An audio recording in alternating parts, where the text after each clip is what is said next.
Panic among the Roman soldiers because of the sudden attack of Germanic tribes. How will Caesar react after knowing about this attack? Do not forget to subscribe to the channel and watch the video to know how the Book 6 of the Gallic Wars finishes. The camp servants rush to the nearest hill. Quickly driven back from there, they throw themselves among the standards and maniples, thus terrifying the already fearful soldiers even more. Some suggest forming a wedge to break through quickly, since the camp is so close, and they trust that if some part is surrounded and falls, the rest can still be saved. Others propose standing on the ridge and facing the same fate together.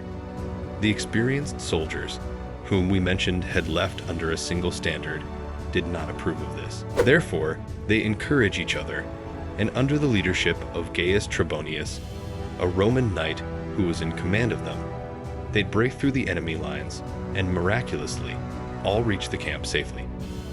Following them, the camp servants and horsemen are saved by the soldiers' bravery. But those who remain on the ridge, having no experience in military matters, could neither maintain their decision to defend themselves from the higher ground, nor imitate the speed and force that they saw benefiting others. Attempting to retreat to the camp, they descended into an unfavorable position. The centurions, some of whom had been transferred to higher ranks in this legion from other legions due to their valor, fought valiantly and fell, not wanting to lose the military reputation they had previously earned. Part of the soldiers, driven by the courage of these men, reached the camp safely, beyond hope, while others, surrounded by the barbarians, perished. The Germans, having given up hope of storming the camp because they saw our men now established in their fortifications, retreated across the Rhine with the plunder they had stored in the woods. So great was the terror, even after the enemy's departure, that night, when Gaius Volusinus arrived at the camp with cavalry sent by Caesar,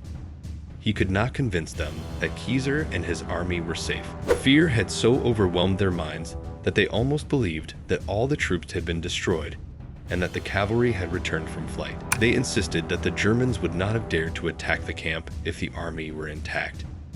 This fear was dispelled by Caesar's arrival. Upon his return, Caesar, fully aware of the circumstances of the battle, complained only about one thing: that the cohorts had been sent out from their post and the guard, saying that they should not have left their position for even the slightest reason. He recognized that fortune had played a significant role in the sudden arrival of the enemy, and even more so in driving the barbarians away from the very walls and gates of the camp. Of all these events, what seemed most remarkable was that the Germans, who had crossed the Rhine with the intention of ravaging Ambiorix's lands, had ended up inadvertently providing the greatest service to Ambiorix by attacking the Roman camp. Caesar set out again to harass the enemy, gathering a large number of men from the neighboring states and sending them out in all directions. All villages and buildings that anyone came across were set on fire. Plunder was taken from all places.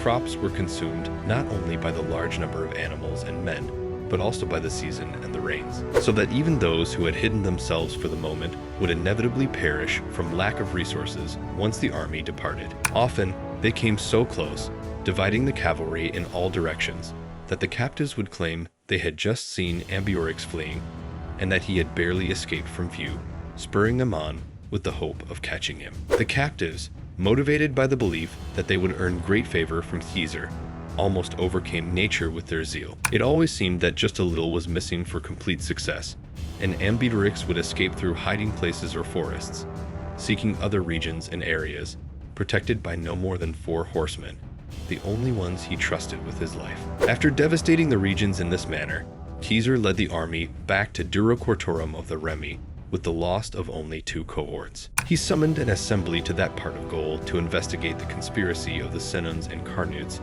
and, pronouncing a severe sentence on Acco, who had been the leader of that plan, and executed him according to the customs of their ancestors. Some, fearing judgment, fled. He forbade them water and fire. Caesar stationed 2 legions at the borders of the Treveri, 2 among the Lingones, and 6 in the territories of the Senones at Agedincum for winter quarters. After ensuring the army had provisions, as he had planned, he set out for Italy to conduct the administrative affairs. After all, it was not that bad. Ambiorix is still at large, but Caesar will get hold of him soon. After his trip to Rome, don't forget to subscribe and activate the bell. so that you know when the 5th chapter of the Book 7 is online.